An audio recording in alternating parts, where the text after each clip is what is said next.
आज Doubtnut app download करें। Doubtnut पर अपने सभी गणित, रसायन विज्ञान, भौतिक विज्ञान और जीव विज्ञान के डाउट्स का करो सफाया। बस प्रश्न की फोटो खींचो, एक ही प्रश्न को क्रॉप करो और तुरंत वीडियो सोल्यूशन पाओ। अभी डाउनलोड करें। हेलो स्टूडेंट्स, ध्यान दीजिएगा। प्रश्न आपके सामने दिया हुआ है। व्याख्या करें कि क्षारीय धातु प्रबल, अपकारक, अपचायक होते हैं। ठीक है, अर्थात व्याख्या करनी है कि जो क्षारीय धातु है वो प्रबल, अपचायक होती है कैसे। ठीक है, यहाँ अपचायक है, ये अपकारक की जगह। ध्यान दीजिएगा, बात कर लेते हैं क्षारीय धातुओं के बारे में। क्षारीय धातु वर्ग संख्या 1 में विद्यमान है। ठीक है, अगर हम बात करें वर्ग संख्या 1 में लिथियम, कुछ उदाहरण के तौर पर सोडियम, पोटेशियम, रुबेडियम, सीजियम और फ्रेंसियम जो है क्षारीय धातुओं में आते हैं। ठीक है, तो ध्यान दीजिएगा, इनके कुछ उदाहरण के तौर पर बात कर लेते हैं। जैसे लिथियम का इलेक्ट्रॉनिक विन्यास देखिए 1s2 और ये होता है 2s1। ठीक है, सोडियम का इलेक्ट्रॉनिक विन्यास होता है नियोन और ये होता है 3s1।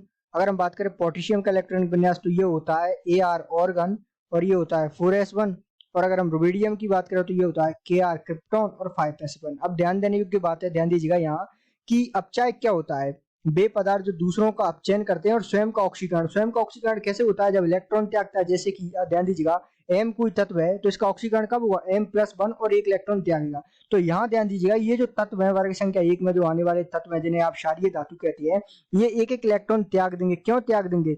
क्योंकि एक इलेक्ट्रॉन त्याग कर जो है ये अक्रिय गैस विन्यास प्राप्त कर लेंगे। अगर सोडियम एक इलेक्ट्रॉन त्याग देगा तो इसका इलेक्ट्रॉनिक विन्यास नियोन के समान हो जाएगा। इसी प्रकार अगर हम बात करें पोटेशियम की, तो पोटेशियम अगर एक इलेक्ट्रॉन त्याग देगा, K+ बना लेगा, तो जो है इसका इलेक्ट्रॉनिक विन्यास Ar के बराबर हो जाएगा। और हर कोई तत्व चाहता है कि उसका जो इलेक्ट्रॉनिक विन्यास है वो अक्रिय गैस विन्यास के समान हो। इस कारण से जो एक एक इलेक्ट्रॉन त्याग देंगे और अपना इलेक्ट्रॉनिक विन्यास अक्रिय गैस विन्यास के समान प्राप्त करके स्थायी हो जाएंगे। और स्थायी प्राप्त करना तो हर किसी तत्व की इच्छा है। तो इस कारण से जो है ये अपचायक प्रवृत्ति दर्शाते हैं। जैसे कि मैंने बता चुका हूं कि अपचायक प्रवृत्ति क्या होती है, इलेक्ट्रॉन त्याग कर धनायन बनाने की प्रवृत्ति या फिर दूसरों का अपचयन और स्वयं का ऑक्सीकरण करने की प्रवृत्ति जो है अपचायक प्रवृत्ति होती है। तो एक इलेक्ट्रॉन त्याग कर जो है ये अक्रिय इलेक्ट्रॉनिक विन्यास प्राप्त करेंगे और जो है अपचायक प्रवृत्ति दर्शाएंगे। तो इस कारण हम कह सकते हैं कि जो क्षारीय धातु वर्ग संख्या 1 में उपस्थित है वो प्रबल अपचायक होंगी। धन्यवाद।